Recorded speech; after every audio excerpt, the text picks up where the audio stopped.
Good morning, friends. Today, our topic is capital gain tax.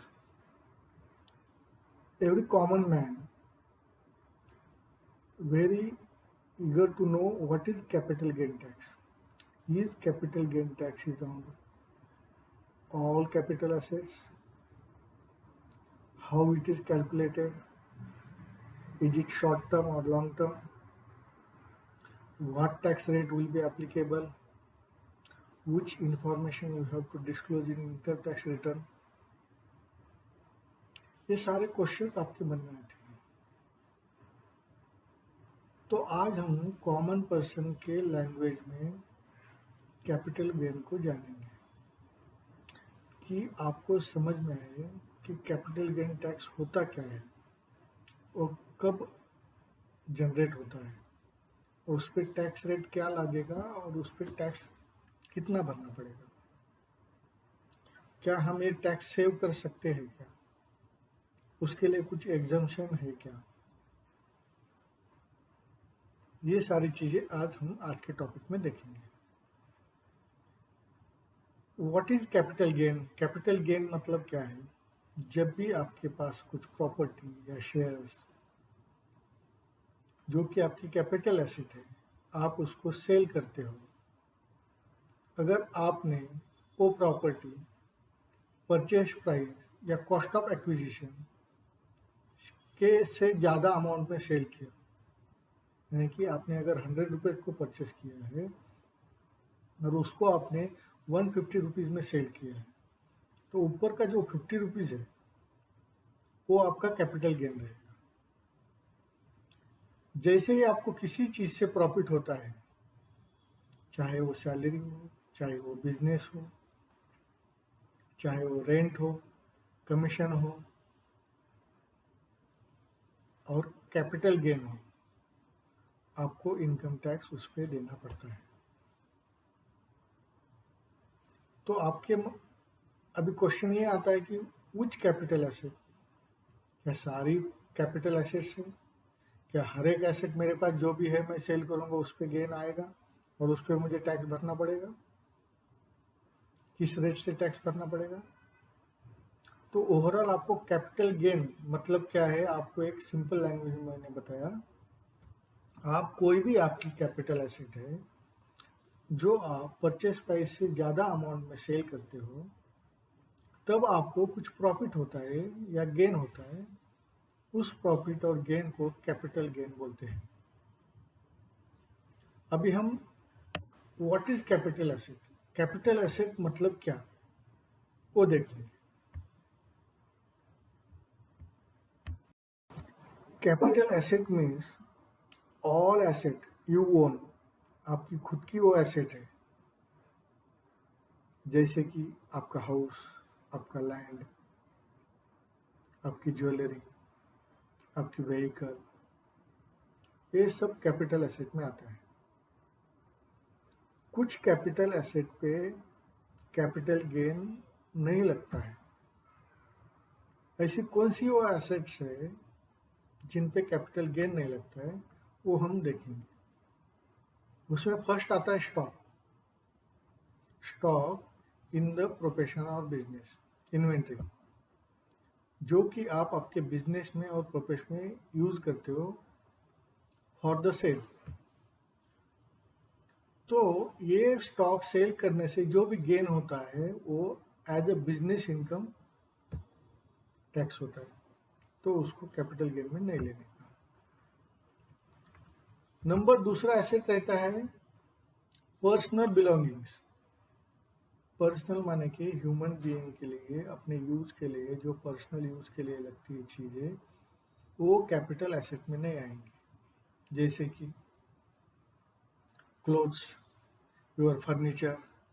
अगर आप अपने vehicle अपने खुद के लिए यूज कर रहे हो, not for business, personal use के लिए कर रहे हो, तो ये सारी चीज़ें आपकी कैपिटल एसेट में नहीं आएंगी। बट कुछ पर्सनल एसेट है जो कि आपको कैपिटल एसेट कंसिडर करनी पड़ेगी, जैसे कि गोल्ड, ज्वेलरी, आपकी ड्राइंग्स, आपकी पेंटिंग्स, ये सारी चीज़ें हैं ना, ये आपके पर्सनल यूज के लिए है, बट स्पेसिफिकली कहा गया है इन सबसे अगर आपको कैपिटल गेन मिलता है तो उस पर आपको कैपिटल गेन टैक्स देना पड़ेगा। नंबर थर्ड आएगा piece of agricultural land in the rural area. Agricultural land जो रहती है अगर वो रूरल एरिया में है तो ही आपको उस पर टैक्स या कैपिटल गेन कंसिडर नहीं करना है। अगर वो अर्बन एरिया में है, उसकी कंडीशंस दी गई है, अर्बन एरिया कौन सा है, उसका कितना दायरा आता है, कितने किलोमीटर तक का अर्बन एरिया आता है। अगर वो अर्बन एरिया में है तो उस पर आपको कैपिटल गेन कैलकुलेट करके उस पर टैक्स भरना पड़ेगा। नंबर फोर्थ आता है, ये स्पेसिफिकली कुछ बॉन्ड्स हैं, जैसे कि special bearer bond 6.5% gold bond 1977, 7% gold bond 1980 और national defence gold bonds 1980 which the central government has issued. ये सारे बॉन्ड्स है ना, सेंट्रल गवर्नमेंट ने इशू किए हैं और इसमें ज़्यादा लोग पब्लिक इसमें इन्वेस्ट करे और उनको कुछ बेनिफिट हो जाए, इसलिए सेंट्रल गवर्नमेंट ने स्पेसिफिकली ये एसेट पे कैपिटल गेन टैक्स नहीं लगाया है। उसको आप कैपिटल एसेट ही कंसिडर नहीं करना, तो उस पर कैपिटल गेन कैलकुलेट करने की जरूरत ही नहीं है। नंबर फिफ्थ आता है gold deposit bond 1999 issued under the gold deposit scheme or deposit certificate under gold monetization scheme 2015 notified by central government। ये भी कुछ डिपॉजिट सर्टिफिकेट्स है जो सेंट्रल गवर्नमेंट ने इशू किया है, जिनको आपको कैपिटल एसेट कंसिडर नहीं करना है। अभी ये हो गया कैपिटल एसेट्स। तो अभी आपको उसमें उन्होंने टाइप किए हैं कैपिटल एसेट, कुछ शॉर्ट टर्म कैपिटल एसेट बोलते हैं, कुछ लॉन्ग टर्म कैपिटल एसेट बोलते हैं। शॉर्ट टर्म कैपिटल एसेट उन कैपिटल एसेट को बोलते हैं जो कि आपके पास लेस देन 3 ईयर से है, यानी कि 3 साल से कम पीरियड के लिए आपके पास है, आपकी ओनरशिप है उस पर, but specifically for building house land, यानी कि इमूवेबल प्रॉपर्टी जो रहती है, हाउस बिल्डिंग लैंड, इनके लिए यही पीरियड 2 ईयर्स का है, यानी कि 24 मंथ्स। अगर ये प्रॉपर्टी 24 मंथ से कम है आपके पास तो उसको शॉर्ट टर्म कैपिटल एसेट बोलते हैं। और एक थर्ड कैटेगरी है in short term, equity shares and equity oriented mutual funds. इसके लिए ये पीरियड 1 ईयर का है, यानी कि 12 मंथ। इक्विटी शेयर्स और mutual funds oriented to equity shares, अगर ये आपके पास 1 साल से कम पीरियड में है, यानी कि 12 मंथ से कम है, तो उनको भी आप शॉर्ट टर्म कैपिटल एसेट बोलेंगे। तो शॉर्ट टर्म कैपिटल एसेट में 3 एसेट आ गए, एक 3 साल से कम, दूसरा 2 साल से कम और एक 1 साल से कम। 3 साल में टोटल एसेट आएंगे, 2 ईयर्स में आपका हाउस लैंड यानी कि इमूवेबल प्रॉपर्टी आएंगे, और 1 ईयर में इक्विटी शेयर्स और इक्विटी ओरिएंटेड म्यूचुअल फंड्स। ये हो गए शॉर्ट टर्म कैपिटल। और इस पीरियड से ज़्यादा आप अगर कोई एसेट ओनरशिप करते हो तो उसको लॉन्ग टर्म कैपिटल एसेट बोलते हैं, उसको लॉन्ग टर्म कैपिटल एसेट बोलते हैं। अभी गवर्नमेंट में ये 2 कैटेगरीज क्यों निकाला, short term capital asset, long term capital asset? इसलिए निकाला कि उन्होंने लॉन्ग टर्म कैपिटल एसेट के लिए कुछ बेनिफिट दिए हैं, कुछ एग्जम्पशन दिए हैं, उस पर टैक्स रेट भी कुछ कैपिटल लॉन्ग टर्म का कम है। तो इसलिए 2 कैटेगरी बनाया है, एक शॉर्ट टर्म कैपिटल एसेट, एक long term capital asset.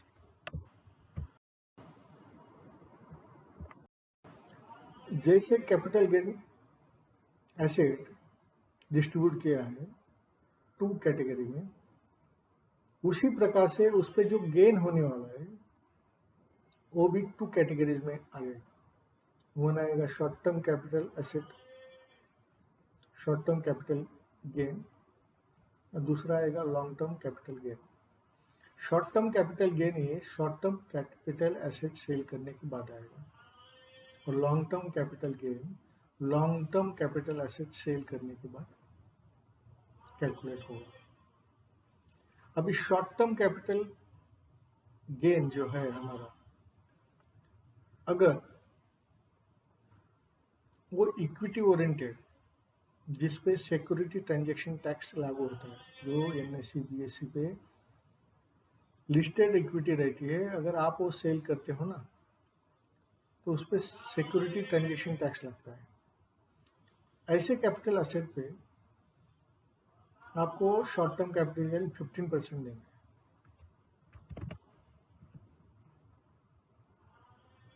Other than other capital asset which are short term capital asset, उस पर आपको टैक्स, आपको जो भी टैक्स रेट लागू है बाकी इनकम के लिए, जैसे कि इंडिविजुअल को एज पर स्लैब, जो इनकम टैक्स के स्लैब दिए हैं उससे इंडिविजुअल को लगता है। कंपनी का टैक्स रेट 25% या 30% रहता है, पार्टनरशिप फर्म एलएलपी का 30% रहता है। वो सेम रेट फिर उस शॉर्ट टर्म कैपिटल गेन को भी लग जाए। ठीक है, तो शॉर्ट टर्म कैपिटल गेन में 2 रेट हो गए, 1 15% for equity share and equity oriented mutual fund on which security transaction tax is paid. Other than other asset, rate is applicable as per your income or as per your status. Status means you are individual, you are company, you are LLP, or your partnership.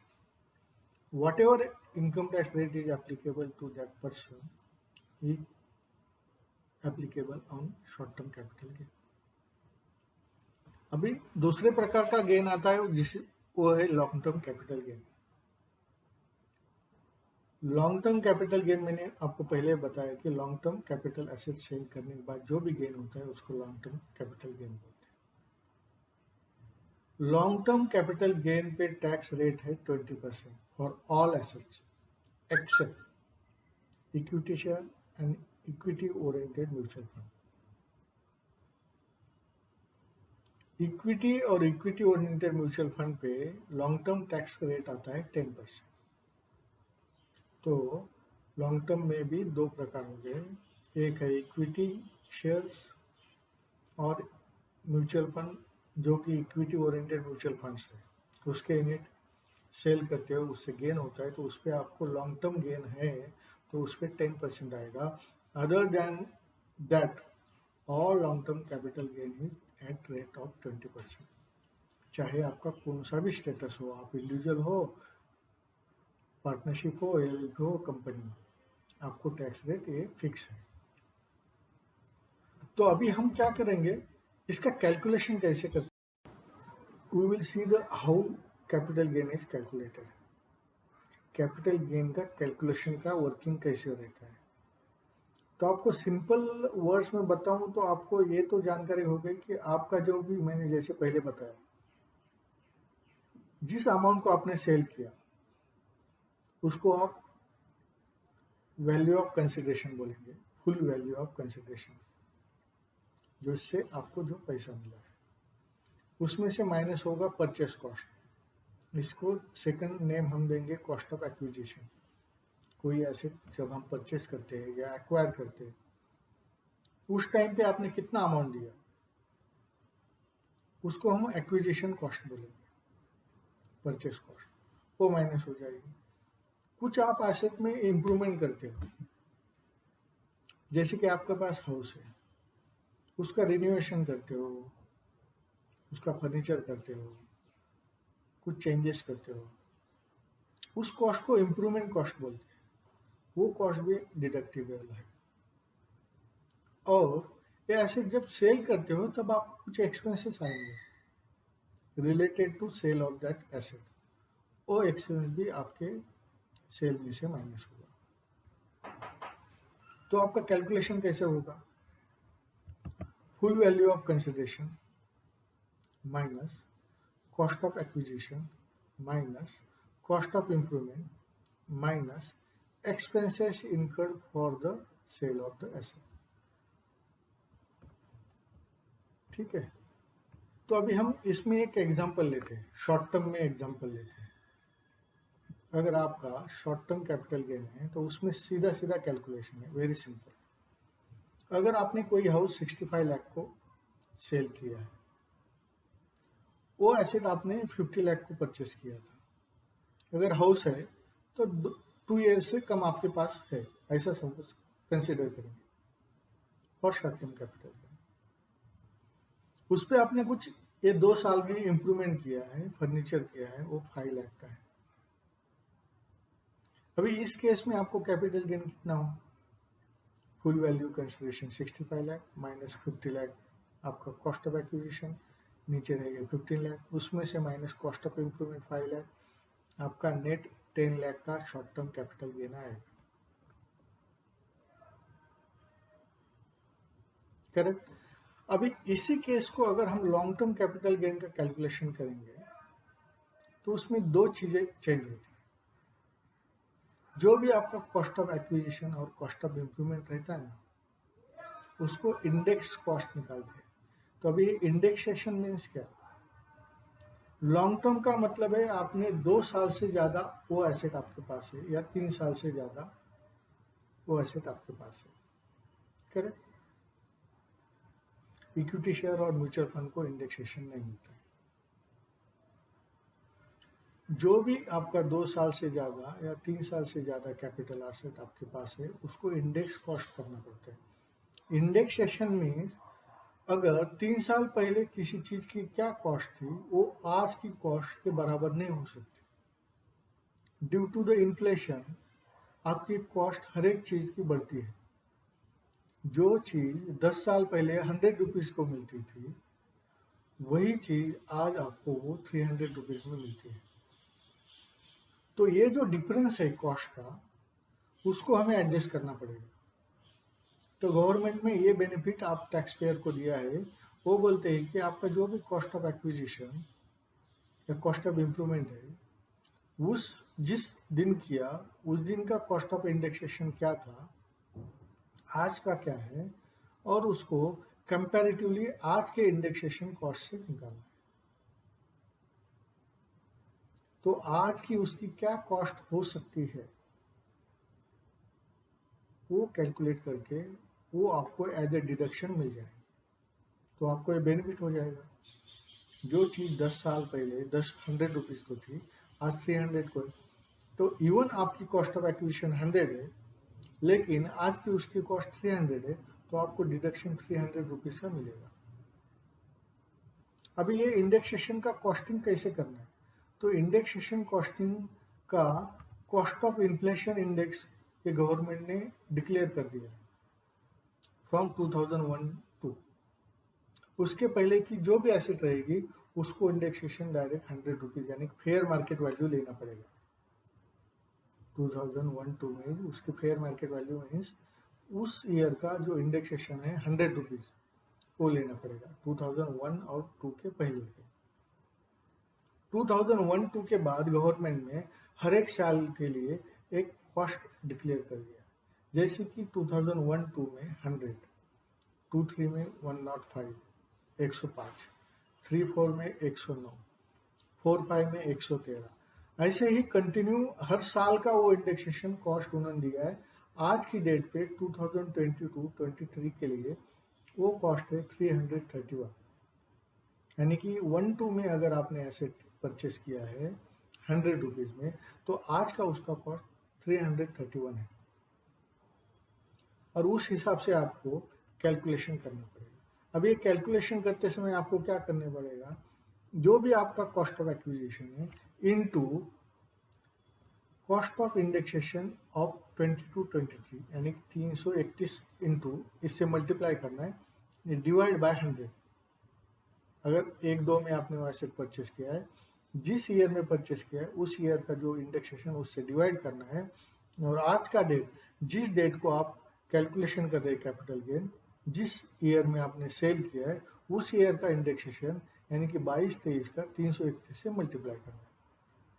तो आपका comparatively cost बढ़ जाएगा और उसका आपको capital gain में benefit होगा। I think indexation आपको समझ में आया। तो अभी लॉन्ग टर्म कैलकुलेशन का उसमें और एक पार्ट आता है कि आपको कुछ एक्सपेंसेस जो आप सेल करते समय आपको आते हैं, जैसे stamp duty, stamp paper, travelling expense, ये सारे एक्सपेंस आपको डिडक्शन मिलते हैं। तो long term capital gain tax कैसे कैलकुलेट करेंगे, गेन कैसा कैलकुलेट करेंगे, फुल वैल्यू ऑफ कंसिडरेशन, इसमें तो कुछ चेंज नहीं है, less index cost of acquisition, यहाँ पे कॉस्ट ऑफ एक्विजिशन नहीं, index cost of acquisition, less index cost of improvement, less expenses incurred in transferring asset, or expenses sum allowed deducted from the value of consideration। और एक इसमें deduction मिलता है long term में। Long term में कुछ exemption लिए हैं under section 54, 54EC, 54B, 54F। इस सेक्शन के नाम है 54, 54EC, 54B, 54F। ये एग्जाम्पशन क्या है? तो जब भी आप कैपिटल एसेट सेल करते हो, सपोज आपने कोई हाउस सेल किया, तो आपको जो भी सेल करके पैसा है वही आप अगर दूसरा एसेट यानी कि दूसरा हाउस परचेस करते हो, तो जितना भी अमाउंट आप इसमें परचेस के लिए डालते हो उतना आपको डिडक्शन मिलेगा। और दिस इज टैक्स प्लानिंग। जब भी आप कोई रेसिडेंशियल हाउस सेल करते हो ना, तो अगर आप दूसरे हाउस में उसको इन्वेस्ट करते हो तो अल्टीमेटली आपको कैपिटल गेन कुछ भी नहीं है, तो आपको कैपिटल गेन टैक्स भरने की जरूरत नहीं। This is for the long term asset, correct. तो आपको ये दोनों का कैलकुलेशन मैंने आपको बता दिया है।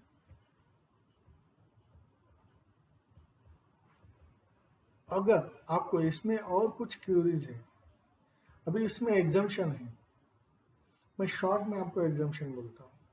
अगर आप हाउस प्रॉपर्टी सेल करते हो और सेल करने के बाद अगर 2 साल के अंदर आप दूसरा हाउस सेल परचेस करते हो तो आपको उसका एग्जाम्पशन मिल जाएगा। 54 में अगर आप एग्रीकल्चर लैंड सेल करते हो उसमें एग्जाम्पशन मिल जाएगा। 54EA, 54EB कुछ इन्वेस्टमेंट है, सर्टेन इन्वेस्टमेंट लाइक स्टार्टअप हो गए, उनमें इन्वेस्टमेंट करते हो तो उसमें आपको एग्जाम्पशन मिल जाएगा। 54EC में कुछ स्पेसिफिक लॉन्ग टर्म एसेट्स है, रूरल इलेक्ट्रिफिकेशन कॉर्पोरेशन के कुछ बॉन्ड्स वगैरह हैं, अगर उसमें आप इन्वेस्टमेंट करते हो तो उसका भी आपको एग्जाम्पशन मिल जाएगा, करेक्ट। तो एग्जाम्पशन मैं आपको डिटेल में नहीं बताऊंगा क्योंकि वो थोड़ा आपको कॉम्प्लिकेटेड हो जाएगा। अगर आपको जानना ही है, एग्जाम्पशन में जो कॉमनली यूज होता है हाउस प्रॉपर्टी का अंडर सेक्शन 54, ये मैं आपको आज एक्सप्लेन कर देता हूँ। हाउस के बारे में 2 हाउस अलाउड है और कैपिटल गेन जो भी है आपका वो 2 करोड़ से ज़्यादा एक्सीड नहीं होना चाहिए। इस केस में अगर आपने एक हाउस सेल किया और वो सेल करने के बाद आप दूसरा हाउस सेल परचेस करते हो before 1 year of purchase, before 1 year of sale और after 2 year of the sale, यानी कि ये पीरियड है आपको परचेस करने के लिए न्यू एसेट। अगर 1 साल पहले आपने परचेस किया है कोई एसेट सेल करने से, या सेल करने के बाद 2 साल, इस पीरियड में अगर आप दूसरा हाउस परचेस करते हो तो उसकी जो भी परचेस कॉस्ट रहेगी वो आपको एज ए डिडक्शन मिलेगी, रेस्ट्रिक्टेड टू कैपिटल गेन, यानी कि आपको जितना कैपिटल गेन हुआ है उतना का ही बेनिफिट आपको मिलेगा, यानी कि आपका कैपिटल गेन 0 हो जाएगा और आपको कैपिटल गेन टैक्स नहीं आएगा। अगर आपकी प्रॉपर्टी परचेस नहीं कर रहे हो, कंस्ट्रक्शन में है, अंडर कंस्ट्रक्शन, तो वो आपको आपके सेल डेट से 3 साल में वो पूरी प्रॉपर्टी आपकी कंस्ट्रक्टेड प्रॉपर्टी आपकी परचेस होनी चाहिए, ठीक है। इसमें एक रिमेंबर पॉइंट करना कि आप जो भी परचेस करते हो या एक्वायर करते हो न्यू एसेट, वो एसेट आपको कम से कम 3 साल तक आपके साथ रखनी पड़ेगी। यानी कि उन्होंने कोई क्या करेंगे, दूसरी नहीं लेंगे और उसको 3 साल के अंदर अगर सेल करेंगे तो जो भी आपको एग्जम्पशन मिला है पहले वाला, उस पर भी टैक्स गेन लगेगा और जो न्यू एसेट सेल किया है उस पर भी टैक्स लगेगा। तो कम से कम 3 साल तक आपको ये न्यू एसेट सेल नहीं करनी है। तो आपका जो पहले एग्जम्पशन मिला है वो आपको इंटैक्ट रहेगा, इवन आपकी न्यू एसेट अगर आपने सेल किया तो I think this is sufficient for your information. If you have any doubt or any query, you can comment below video or you can contact us. Thank you for your time.